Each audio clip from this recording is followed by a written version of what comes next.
I mean, Professor Ryan Vander Wielen, and our esteemed guest, Nancy Marr, the president of the Brookhaven League of Women Voters, one of, our terrific civic organizations. just waiting for her to go up. Yes, I don't know where we can get that shit. So, right, so, and there's Maximina now. What, Jewel is going to turn the computer around so that you can see her and still face the audience. Hello, Maximina, how are you? Hi, good evening, everyone. Can you hear me okay? Can we give her a round of applause? Thanks. So Maximina, I'm gonna turn everything over to let you know we have Professor Ryan Vander Wielen and Nancy Marr, who is the president of the Brookhaven League of Women Voters. And so I'm going to turn it over to all of you guys, and then I'll be roaming around to get questions. All right. All right. Fantastic. Well, thanks for having me. It's a pleasure to be here, and it's so nice to meet you, Maximina, even though virtually. And congratulations and thanks on such a wonderful film. It's a really timely and important topic, and unfortunately, the Electoral College is a mystery to most Americans, and I think that's more of a testament to what an opaque and convoluted process it is, rather than an indictment of the American public. So thank you so much for making this. I hope it gets a ton of viewership. It's really wonderful. And so I wanted to start off by just inviting you to tell us a little bit about what motivated you to make the film, and perhaps what you want the viewers to get out of it. Yeah, so, I think it's a huge pain point across the vast majority of Americans, no matter what level of education you're at, that the Electoral College is a process that confuses most Americans. We don't really understand how it works, and we don't know why we had it in the first place, why we have it in the first place. And so when I started researching the Electoral College, the more I learned, the more shocked I became that, we as an electorate, are really across the board, just kind of in the dark around the history. It's confusing, as far as how it works. And I think that for us to really start understanding the Electoral College, we have to go back to the beginning to find out what the intentions were as the Electoral College system was being devised. And what I hope to get is an electorate that is more informed and that feels empowered to be able to have a thoughtful dialogue around the Electoral College. That's great. So do you have a background in politics, or what led you to even go down the path of the Electoral College? I am just a regular American citizen who was just super curious. And like I said, I started researching it, and I was really surprised that a film like mine hadn't already been made. I mean, this democracy has been around for a while, and this system has been around since 1787. And so why hasn't it been made? And so I thought that maybe I had the right kind of combination of skill sets that could actually make a film that Americans could find accessible and also entertaining and educational all at the same time. Yeah, well, that's a perfect segue into my next question, which is, Okay. I've actually watched a few movies on the Electoral College before, and they tend to be very dry and academic, and they tend to talk about the inner workings of the institution and its merits and so on and so forth. And I think what you do that is very novel is focus on electors who oftentimes just get ignored in media handling of presidential elections. And so I'd love to hear more about why you decided to focus on electors, and maybe how you arrived at these electors. Yeah, so really what I wanted to do was to put a human face on the Electoral College, right? We know that it's a process, but we really don't know the people that make this process kind of move forward. So I thought that finding some real world electors would be a really accessible way. Again, like you said, how do I make a film about the Electoral College engaging? and not feel like a college lecture. So I thought, Americans are, we're really diverse, and we've got, a varied set of intentions and motivations. And I thought, well, hey, if I found, an elector from different parties, that we could create a film that looks like America, right? And where we're exploring, all of the different kind of positions and perspectives and philosophies, motivations, intentions, and and through these human, electors, we're learning about the process, but we're also learning about, the fabric that that that makes America, and that is the breadth of the people that reside within it. And I felt that the electors were all electors are very diverse, all different ages, backgrounds, philosophies, and I thought that would make for a really colorful movie, which represents, the country in which we live. Technically, we vote for the electors. When we go to vote for our candidate, we're actually voting for the electors. Initially, they ran on their own, or they were suggested by congressmen, but now they all represent their own party. So we have Democratic electors and Republican electors, and they kind of, whichever one wins the electoral vote, the other party goes away. So they are doing something there that they want to do, and it's interesting they were so many different ages. Yeah, I mean, I think a lot of people don't understand.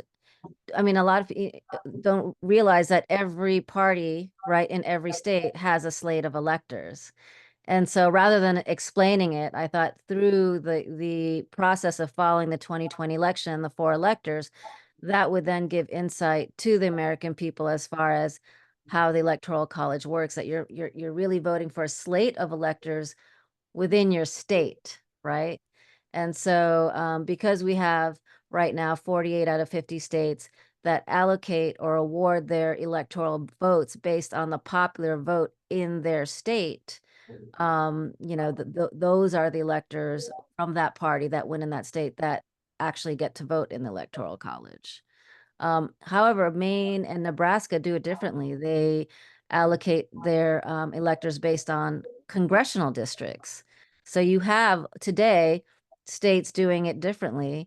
And what the National Popular Vote Interstate Compact is suggesting is that, because the Constitution states that state legislatures have the sole authority to decide how electoral votes are allocated, that these states, that I think there are about 19 and DC that are now a part of this compact, say that once they reach the magic 270 electoral votes, that once they have states that add up to the magic 270 votes, that's when the compact will be enacted. So most Americans don't know that their state is even part of the compact, right? Like, you're from New York. And Maine are both divide up the votes into 2 sections. Yeah, they do a congressional, they award their electoral votes by congressional district. Whereas all 48 of the 50 states do so by winner take all. So Colorado had a really crowded ballot in 2020. There were like 20 some parties on the ballot. Did you reach out to a whole bunch of electors, or did you have success with these 4 and you decided not to? I think at the end of the day, we had to prioritize. So obviously, Democrat and Republican, was a must-have. But I was interested in finding either like a Green Party or an independent. And then I really wanted to find a Kanye West elector. Well, you did well. Yeah. Because I felt that those 4 parties would give a breadth, right? A real diversity. And what's really funny is the Kanye West elector, he's a real comedian, but he's saying it's so easy to get on the ballot in Colorado. All you need is 9 electors and $1,000. He's like, I could give that as a birthday present to somebody. That's how easy it is. And that's why you have so many people. You had so many people on the Colorado ballot. It's just, it tends to be, a free-for-all, actually, in Colorado specifically, because the only requirements in their constitution to become an elector is $1,000 in non-electors. That is not the case for every single state, but that's the case for Colorado. Yeah. So obviously you couldn't have anticipated what was going to happen on January 6th of 21. Which is normally a super boring, routine process of counting and certifying the electoral votes. Some of that footage looks a little scary. So can you tell us about your experience that day and maybe whether or not that helped you to frame the discussion of the electoral college? Well, going into the 2020 election, I knew that I would be following the electors and I'd be following the election. And I thought, okay, well, two things could happen. The electoral college vote could match the popular vote, or it could be different, right? But never in a million years did I anticipate that there would be so much meddling that would be happening from the beginning to the end. I mean, starting with like someone trying to get, a party trying to get Kanye West on the ballot, to fake electors, to people in Congress trying to object to the electoral vote, to trying to convince the vice president to object or to send the votes back. All of these things that happened, were given an opportunity to take place because of the electoral college process. And then obviously January 6th, the Electoral College basically provided a venue, right, for people to come from all across the country to object, to all the Electoral College votes, and hoping that the election would be kicked back to the House, right, where every state gets one vote, basically. I think what a lot of people don't know is that if there was ever a tie, or if there was no candidate that reached 270, that would trigger a contingent election, in which case every state only gets one vote. So California with 40 million people gets one vote. Wyoming with 500,000 people gets one vote. And it gets even less democratic in that situation. But again, going back to January 6th, never in a million years did I imagine, after years and years of researching the Electoral College, that this history would unfold before my very eyes, and I would be witness to the first non-peaceful transition of power in our country's history. And, again, as you've seen in the film, January 6th wouldn't have happened if it weren't for the Electoral College, because it would have been much harder to argue against 7 million votes than just, 10,000 votes in this state, 15,000 votes in this state, 11,000 votes in that state. It becomes a much, much more closer race. I mean, by a whisker, as some would put it. It makes the race much closer than it actually is. And in that vein, we saw that it provided a lot more temptation for fraud. So where do we go? For some reason, there's only fraud in the swing states, right? Yeah. That's right.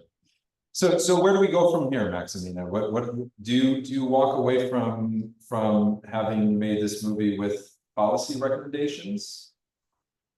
Well, for me, this film was about the people and the process, and we, the people, are very in the dark about the process.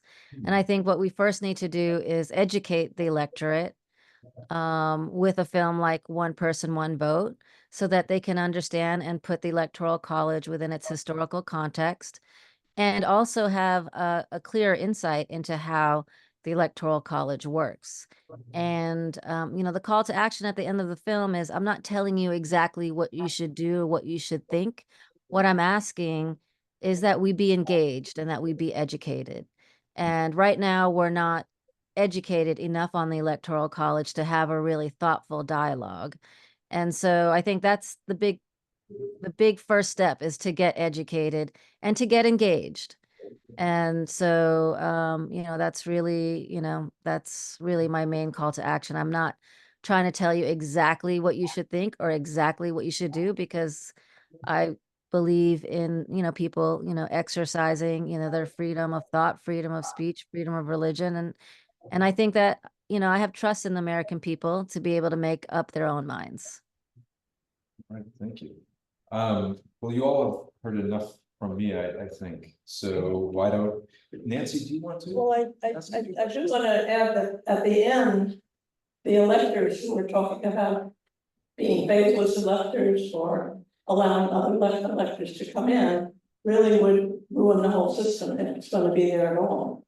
And I don't know what we can do about that, but that seems to me to be an issue. Yes. Yeah. So I think what people don't realize is that only half of our states have a mandate as to how electors can vote.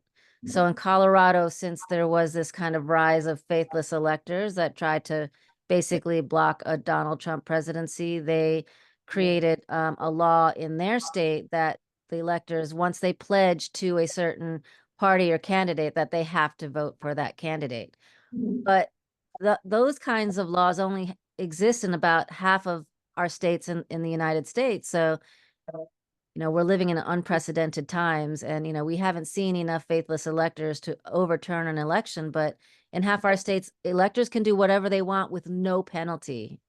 And so that's food for thought. We're living in unprecedented times where we're seeing people really test the boundaries and the strength of our institutions. And so again, this is something that folks need to be aware of and see what can be done in their states to make sure something unexpected and unpredictable might happen from happening. One suggestion I've heard is to keep the electoral college, but instead of making winner take all, that they would keep the division of the votes, so that when they were casting their votes, they would cast it as they were voting.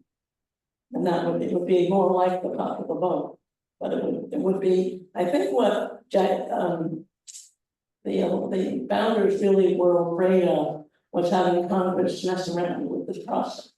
And they wanted something that was going to be the election of the president handled on its own, and that's why they invented this peculiar thing. But I think maybe there are adjustments that could be made to the electoral college, because they also worried that if there was a big burst of popular voting in one area of the country, that the rest of the country would be forgotten. And we talked about this on film. So it'll be interesting to see what does happen.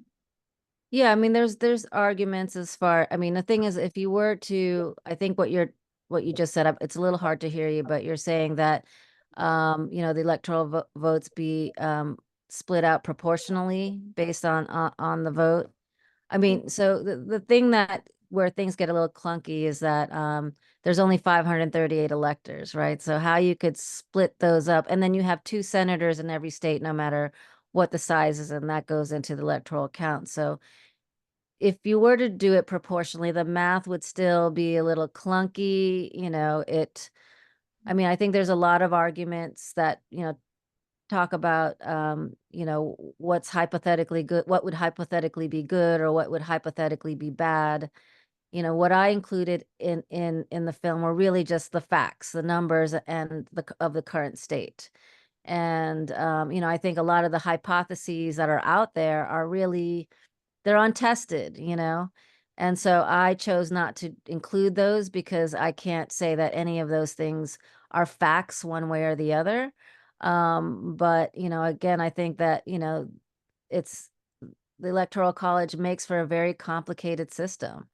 And some argue that, listen, when, federal law usually is like a expanded version of state law, and they usually what we do federally is tested within the states. And so right now in Colorado, for example, it's a simple majority vote, but you don't see candidates just sticking to the high population areas. They travel all across the state to find votes. And, I think that some do argue that if we did have a simple majority vote, that you would see candidates travel all across the country to find the votes that they think that they can get. Right now, they're spending over 90% of their campaign funds in, a small handful of swing states. You see it playing out now, right? The candidates are only going to the swing states.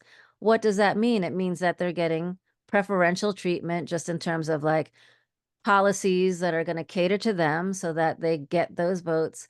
But that doesn't just happen during elections. You know, policies are also swayed in between, you know, elections as well, because they want to keep those states happy so that when election time comes around, you know, those states are happy. So, you know, I think that's The part is a double-edged sword too, right? It's not a panacea to go to popular vote if we're concerned already about the amount of money and the length of the election cycle.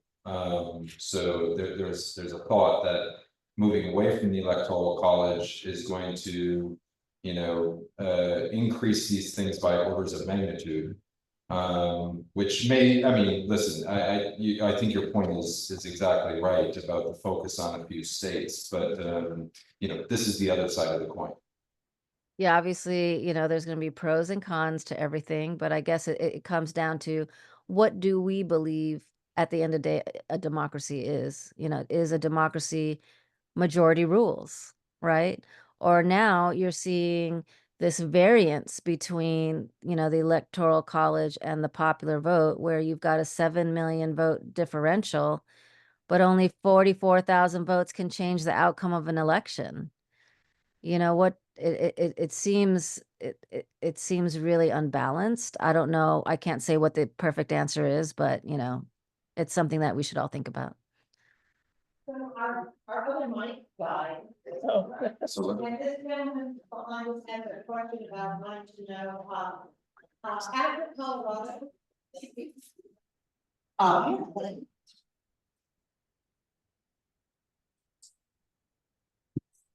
So I just want to know if the Colorado, any other states, and what their numbers were to get the compact bill of 196. So I didn't quite hear the question. I know it was something about 196 electoral votes. Right. 2020, Colorado voted and then became the 13th or 14th. Yes. state. And they got, and now it's up to 196. Yep. And Paul, I thought I read that a couple of other states after that have Yes. also done that. Who are they and how many votes are we up to? Yeah, so I think the two states that was Maine and Minnesota, and together, I think the compact is now up to 209 out of the 270 electoral votes that it would need to be enacted.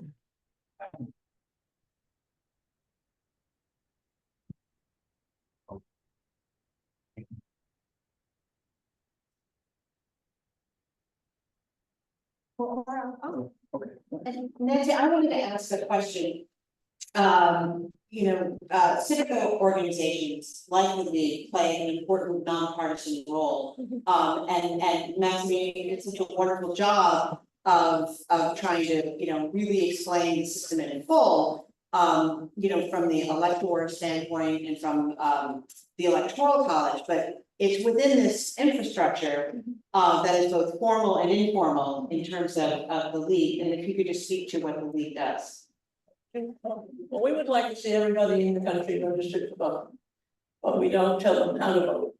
And I think the other thing that we do is we realize that there's a lot of information about voting that people may not know, and that if we can meet people where they are and help them understand when the votes are, when the deadlines are, who they'd be voting for, other kinds of things that affect the vote, that would be helpful. Because some people are a little vague about voting, they think they might want to, and I think we feel that the more that we can kind of educate them and put them in and show them it's not that difficult, that they will vote and it will be important. The other thing though is we want them to figure out how to vote. We don't tell them how to vote, but there's lots of ways that people can find out more about the candidates and the issues, and that's one of the things that we really work on. And so that when they go in to vote, they're informed, because we're hoping that that's what our government will be, people who are informed. And so we try to do all that, and a lot of other groups are doing it as well. So thanks for asking. Any other questions?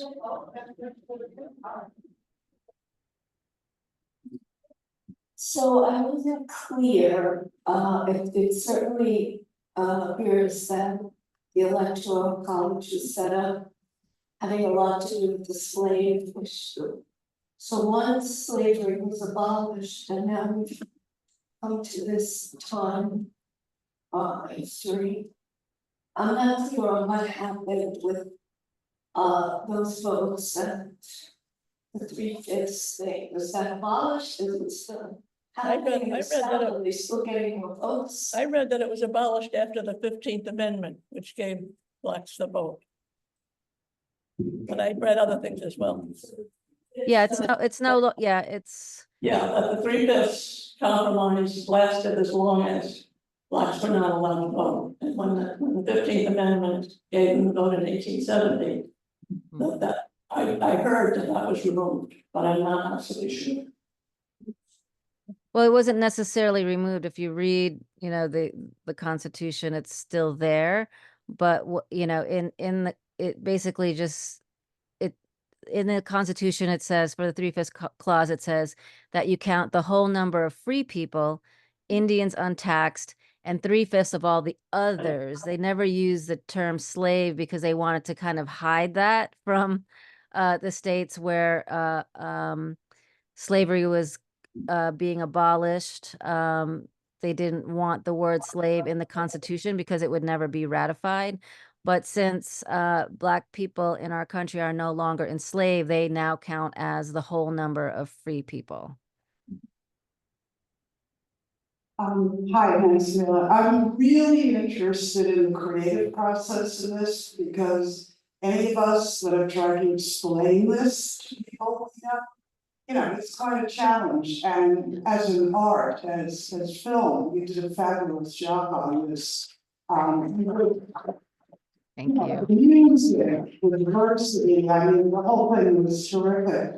But what I kept thinking about is you were going into the hornet's nest in so many of, shall we politely say, these different experiences in different states. And we go way back with journalists and of course now filmmakers subjecting themselves to violence or other things. I was wondering, again, with the choice of some of the electors that you followed and looking at the nature of the crowds, how did you do the filming, and were there any interesting experiences? To be no names, just experience. Yes. I had to earn trust to go into these various communities. And, I'm a woman of color from California with a big camera. And, in some of these places I went to, California is the boogeyman. I mean, they really, anything California related is not something to be trusted. And I honestly had to go in there and say, listen, I'm here to dialogue, not demonize. And that's been a big part of my platform in taking this film around the country. How do we dialogue and not demonize? And I said, I'm here because I feel our country is spiraling into really depths of vitriol and hate.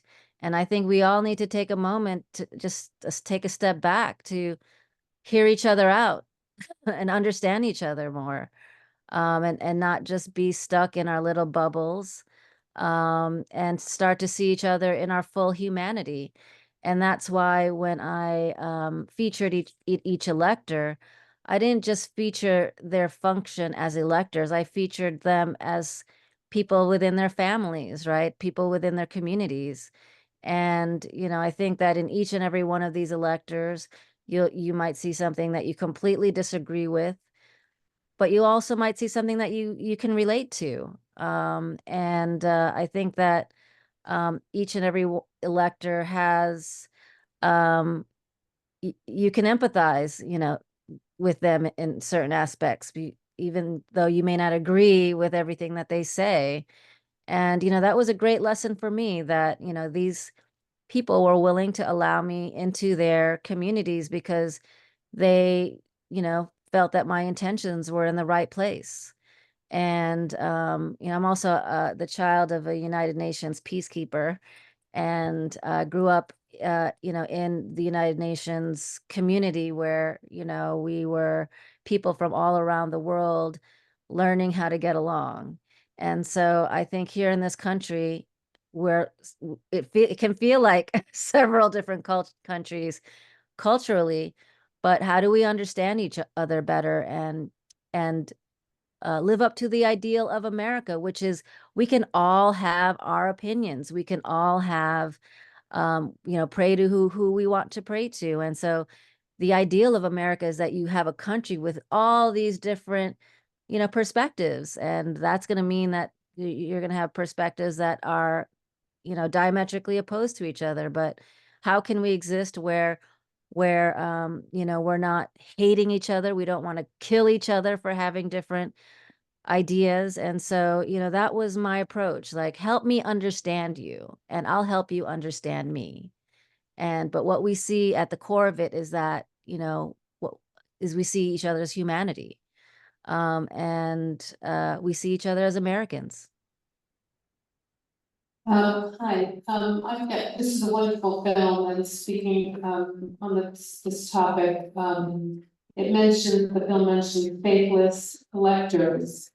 And I'm just wondering how serious of a threat this is in states where there are no repercussions, and how transparent the logistics of somebody coming in and not signing the correct box. This is all going to be filmed in various state houses, correct? Yeah. Well, I mean, there's been, I think, 100 and something, I can't remember the exact number right now, of quote unquote faithless electors throughout our history. But I just think right now we're living in unprecedented times. And I think that we all need to be aware that there are half of the states that exist here in this country don't have mandates around how their electors vote. And that is something that I believe that should be addressed. Otherwise, we're, you know, making ourselves vulnerable to, you know, surprises or just making ourselves vulnerable in general. Again, a lot of it has to do with the fact that, you know, we're not educated around the Electoral College because it's a really complicated system. How the Electoral College plays out is different in each and every state and in each and every party. Yeah, I mean, I think that's something, I mean, just in 2016, there were a bunch of electors that tried to block a Donald Trump presidency. And some of those electors said, hey, you know, like, I'm just a guy. I shouldn't have this right to, you know, I shouldn't have the ability to do this. But that's how the Constitution is written. Some of them wanted to do it just because they wanted to bring attention to this vulnerability in the system. But in general, we're not educated. And that's why, you know, I feel the first step in this is to get educated. I don't think that they've taken the faithless electors seriously until now, and it may change this year. Many people have pledged to vote a certain way and they don't, and it hasn't changed any election results. So yeah, if it hasn't changed, but say, for example, we have a very close electoral race, right? Where it's just a difference of, you know, 5, you know, electoral votes, then it could potentially change the outcome of the election. But I also think it's helpful to go back to 1787 and listen to people like James Madison, who have a different view than we did. He wasn't even talking about a democratic government, he was talking about a representative government. So there's a little difference there. But also he and most of his colleagues were very, very nervous about other people taking over, and they felt they really wanted to control things so that the good people, the educated people did. And that was a weakness in the people that did the Constitution. And I think we need to recognize that and see how it played into their view of elections. They wanted something to run the election of the president that was not Congress. They were very worried about Congress and congressional people and other political people stepping in. But they felt that if it was separate and had its own system, that it would be better. So now we have to decide whether we agree with that. You know, what's really interesting is that the Electoral College in the beginning was almost like a stopgap. Oh, sorry. Because I wanna make sure I understand, so. The number of electors is directly tied to the number of representatives and senators, right? So. In the Senate and the House. Senate and the House, so. With the but- addition of these. And there are Democratic electors and Republican electors. So is that also tied to the number, like the balance in the House? So if like 1 year there was more Republican representatives, does that mean that they also have more Republican electors? Good question, I don't know. No, it's everybody, every party has the same number of electors in that state, but only one of those slates end up voting, depending which party wins in that state. So for example, in Colorado, they had 22 candidates on the ballot. That means each and every single one of those candidates had a slate of 9 electors, because Colorado has a total of 9 electors, no matter which, that end up voting once the candidate from a certain party is elected in that state. The District of Columbia has 3 in addition. 3 electors. The District of Columbia has what's given. 3 electors, yeah. 3 electors, they're not really the same.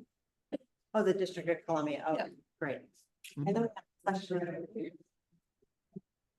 Question, the film brought up the vote for representative vote in Colorado. I'd like to know more about that, and I understand there is an attempt to change the Constitution to get the vote, representative vote in the different states. I'd like to know more about that. Sorry, I couldn't completely hear the question. You were asking, yeah, but they vote in Colorado for a representative vote. I mean, a vote, one person, one vote. There was an attempt to do that in Colorado. And why don't you tell us more about that? Right. Yeah, and then I'd like to know more about the attempt to make the vote, popular vote in the different states, that there's a constitutional, constitution. Yeah. Are you talking about the interstate compact? Yeah. Actually, New York is part of the interstate compact. Yeah, so Colorado actually the legislature voted to join the National Popular Vote Interstate Compact in the state of Colorado in 2019. And the reason why people ended up voting on it was because opponents of the National Popular Vote in Colorado gathered enough signatures to get a repeal bill on the ballot. And so since it had joined in 2019 and 2020, citizens got to vote whether or not they would continue to be a part of the compact or to leave the compact. And Coloradans voted to stay in the compact. Does that make sense? And right now, I think we have let me pull this up real quick, but we have a total of 19 states and DC that have joined the compact. And right now there is movement in Michigan. I know that there's a lot of movement in Michigan to join. So you actually have people from other states going to Michigan to campaign for the national popular vote. And again, the legislature is who can vote to join or vote to leave right now. Let's see. So maybe the second half of your question is related to whether or not there's a federal effort to do this. Is that part of your question? Yeah. Federal effort for each state to vote, I understand that a number of states have to vote in order to be. Right, to be, right. Well, so to the question of the federal effort, in every Congress, almost without fail, there will be a proposal to move away from the Electoral College. You can, so these come in the form of House Joint Resolutions because they're amendments, but at the end of the day, the threshold for passage is enormously high. right, 2/3 in both of the chambers. And there is a serious partisan division that exists over the support of the Electoral College right now. I think the most recent Gallup poll shows something like 80% support among Democrats for popular vote in high 40s for Republicans. So you can obviously see that that's going to present something of a challenge in passing both of the chambers with 2/3 support. But you can rest assured that in every Congress, there will be a proposal to move away from the Electoral College. Yeah, I think there Without fail. have been more bills to abolish the Electoral College than proposed than anything else. But you know, in order to change it federally, that would require a constitutional amendment. And we haven't had an amendment since I believe the 70s, right? When they made it 18 years old, the minimum age to vote across all states. But every time there has been an amendment, it's really to expand voting, right? So what the National Popular Vote Interstate Compact presents is a way to get to a national popular vote without a constitutional amendment, which is a really high threshold to meet. Okay, that was really my question, that this compact is the most likely method to get a popular vote on something resembling a popular vote. Is that Yeah, what it'll do is it'll give everybody a taste of what it, if enough states join, it would give people a taste of what it's like to have a one person, one vote election. And you know, if that's something that ends up being a really positive thing, then that could then be you know, I think that could then be create more of a possibility of an amendment, you know, actually passing. And what's really interesting is the election of 1968 with Nixon and Wallace and sorry, Thomas, I think you'd probably be able to remember the third candidates. It's So Hubert Humphrey. yeah, that's right, Humphrey. So so Wallace actually was an independent and he carried 5 states. And after that happened, Nixon and Humphrey supported a bipartisan bill to abolish the Electoral College. And it actually passed overwhelmingly in the House. I think it was like 200 and something to, I don't know what the exact numbers, but it passed overwhelmingly in the House. But then it got stymied in the Senate.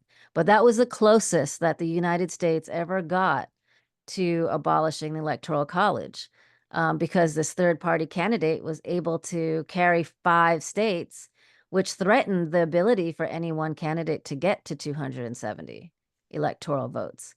And so at that point, I think the Republicans and the Democrats saw like, oh, wait, this is actually something that is not good. And that, you know, we as Republicans and Democrats should, you know, join forces to abolish, because to kind of, you know, eradicate, like, you know, to kind of, you know, I guess, support and continue the, you know, to support a 2-party system. a certain number of states have to then ratify this popular the contract for the popular vote? Is that then it would happen all over? Is that the end? It's only amendments. It's just when they reach enough states that add up to 270. Then, as they said in the film, right, Maximina, Yes. the legal challenges would probably start then. They have to reach 270 votes. Would they have to reach? And New York is already in it. Yes. New York is in it.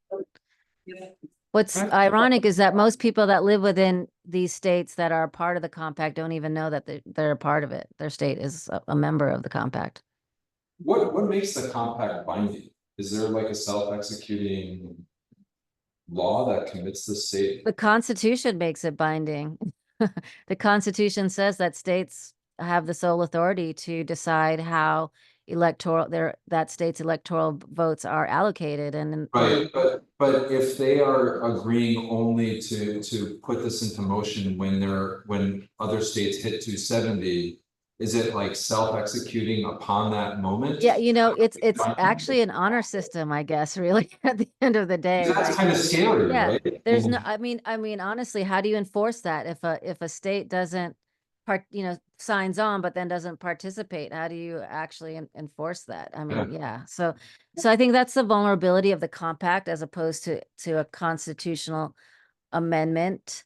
But but it is constitutional. I mean, and it does abide by the US Constitution. I mean, you have Maine and Nebraska that do it differently already today, right? But yeah, I mean, you make a great point, is that there's nothing really to enforce it, but I mean, right now Maine and Nebraska are already doing it differently. But it would definitely, I mean, rock the boat.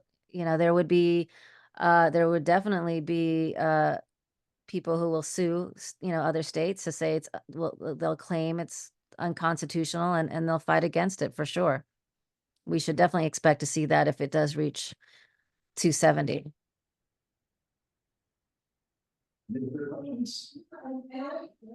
Actually, I have one question for you. How do you explain all this to your students? Oh, thankfully I teach mostly math classes. But Oh, go ahead, Maximina, as sorry. far as teaching students, so I am working with PBS to come up with, we're developing lesson plans for 9th to 12th graders.